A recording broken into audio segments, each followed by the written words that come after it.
महाराष्ट्र की सियासत से बहुत बड़ी खबर आ रही है। आपको बता दें, शरद पवार से मिलने पहुंचे एनसीपी के मंत्री, अजीत पवार समेत कई मंत्री मिलने के लिए पहुंचे। बहुत बड़ी खबर है। वाईबी चौहान सेंटर पहुंचे एनसीपी के नेता प्रफुल्ल पटेल भी मुलाकात करने के लिए पहुंचे हुए हैं। शरद पवार के खेमे के नेता भी मौजूद हैं। ये जानकारी महाराष्ट्र की सियासत से सामने आ रही है। शरद पवार एनसीपी चीफ से मिलने के लिए एनसीपी के नेता मंत्री पहुंचे हुए हैं। अजीत पवार समेत कई मंत्री बताए जा रहे हैं जो शरद पवार से मुलाकात करने के लिए पहुंचे हैं। वाईबी चौहान सेंटर पहुंचे हैं एनसीपी के मंत्री और नेता, इनमें नाम प्रफुल्ल पटेल का भी है, वो भी मुलाकात करने के लिए पहुंचे हैं। और शरद पवार के खेमे के भी कुछ नेता बताए जा रहे हैं जिनकी भी मौजूदगी है। ये बड़ी जानकारी। तो देखिए, अब इस मुलाकात के सियासी मायने क्या निकाले जाएं, ये सबसे बड़ा सवाल है, क्योंकि एनसीपी के मंत्री शरद पवार से मिलने के लिए पहुंचते हैं। अजीत पवार समेत कई मंत्री वहां पर मिलने के लिए पहुंचे हुए हैं। और जहां पर ये मुलाकात चल रही है, मीटिंग चल रही है, वहां पर हमारे सहयोगी रौनक मौजूद है। रौनक, बताइए वहां पर क्या चल रहा है और इस मुलाकात के सियासी मायने क्या समझे जाएं?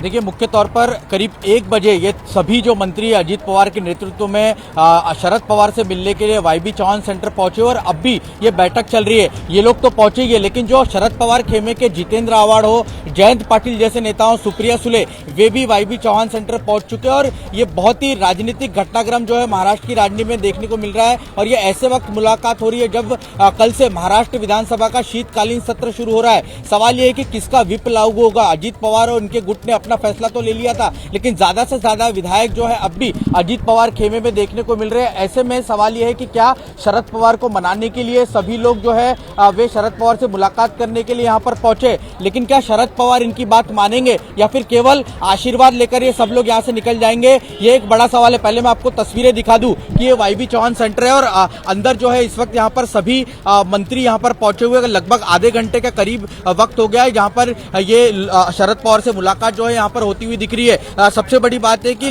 पिछले कई दिनों से इस बात के कयास लगाए जा रहे थे कि जिन लोगों ने इस तरह की भूमिका ली है कि बीजेपी के साथ जाकर सरकार में शामिल होना है, शिंदे सरकार में शामिल होना है, उसके बाद कहीं ना कहीं ये उम्मीद जताई जा रही थी कि शरद पवार को मनाने की कोशिश जो है अंदर खाने चल रही है। क्या उस रूप में ये बैठक जो है हो रही है? क्या वाकई में शरद पवार को मनाने की कोशिश जो है ये लोग करते दिखाई दे रहे हैं? पर्दे के पीछे अब जो कुछ हो रहा था वो अब मीडिया के सामने भी होता हुआ दिख रहा है। आखिरी कहीं ना कहीं मौका विधानसभा सत्र शुरू होने से पहले जो है उसको आजमाने की कोशिश मुख्य तौर पर अजीत पवार और उनका खेमा दिखाई दे रहा है। लेकिन सबसे बड़ी बात यह है कि चूंकि कल से विधानसभा का सत्र शुरू हो रहा है, ऐसे में दोनों गुट की तरफ से व्हिप जारी किया गया है और सवाल यह भी है कि किसका व्हिप जो है लागू होगा, विधानसभा अध्यक्ष को यह तय करना है। और इसीलिए ये इंपॉर्टेंट हो जाता है कि शरद पवार को सभी लोग यहाँ पर मिलने के लिए पहुंचते हैं और अजीत पवार को मिलने के लिए पहुंचते हैं। संभावना आपको क्या नजर आ रही है, क्योंकि आप तो लगातार वहां के हर घटनाक्रम पर नजर बनाए हुए हैं? सुलह की कोई संभावना आने वाले वक्त में बनती हुई दिखाई दे रही है क्या आपको, रौनक?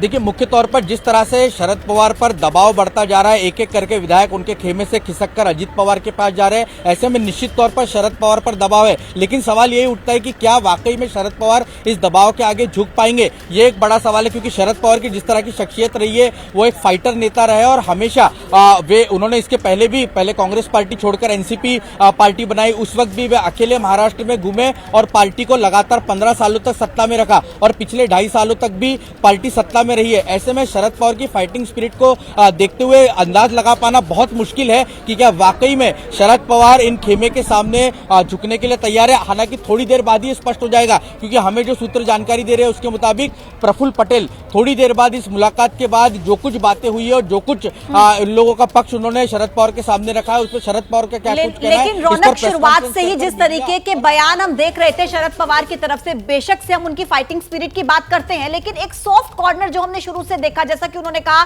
कि हम कोर्ट तक नहीं जाएंगे, शुरुआती दौर में उनकी तरफ से बयान दिया गया।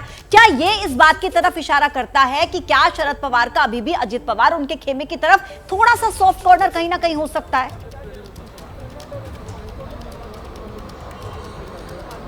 जी देखिए, शरद पवार की राजनीति की खूबसूरती रही है कि वो हर डोर जो है वो ओपन रखते हैं। आपने देखा कि प्रधानमंत्री इधर महाविकास आघाड़ी की सरकार बनाने के बाद उधर प्रधानमंत्री मोदी से भी उनके उतने ही मधुर संबंध थे और देश के अलग अलग राजनेताओं से भी। जब सवाल 2019 में अजीत पवार ने बगावत कर देवेंद्र फडणवीस के साथ शपथ ले ली थी, उस वक्त भी जब वे अजीत पवार वापस आए, उन्हें उप मुख्यमंत्री जो है वो शरद पवार ने बना दिया उद्धव ठाकरे की सरकार में। और अभी भी उन्होंने एक डोर निश्चित तौर पर, जैसा आप कह रही है, कि ओपन रखा, क्योंकि उन्होंने साफ तौर पर कहा कि वो कोर्ट का दरवाजा नहीं खटखटाएंगे। इतना ही नहीं, तो अजीत पवार को लेकर भी बहुत, जिसे कहते हैं कि गहरी टिप्पणी करना, उस पर भी शरद पवार जो है बचते हुए दिखाई दिए। लेकिन सवाल यह है कि क्या आज शरद पवार इन लोगों की बातों के आगे झुकते हैं, क्या वे अपने रुख में कोई बदलाव करते हैं, देखना बहुत ही इंपॉर्टेंट हो जाएगा। जी बिल्कुल ठीक है, अब उनके रुख पर ही लगातार हमारी नजर है। रौनक, आप नजर बनाए रखिए किस तरीके से वहां पर और आने वाले वक्त में सियासी घटनाक्रम बदलते हैं, उस पर लगातार हमारी नजर है। शुक्रिया आपका पूरी जानकारी के लिए। पत्रकारिता कोई इमोशन नहीं है, ना अपना कोई ज्ञान देना है और ना कोई विचार थोपना है। पत्रकारिता क्या है?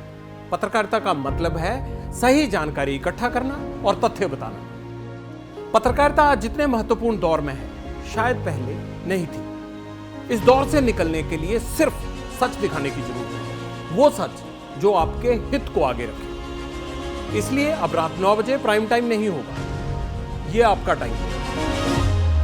जगविंदर पटियाल के साथ देखिए पब्लिक इंटरेस्ट 17 जुलाई से सोमवार से शुक्रवार रात 9 बजे सिर्फ एबीपी न्यूज पर।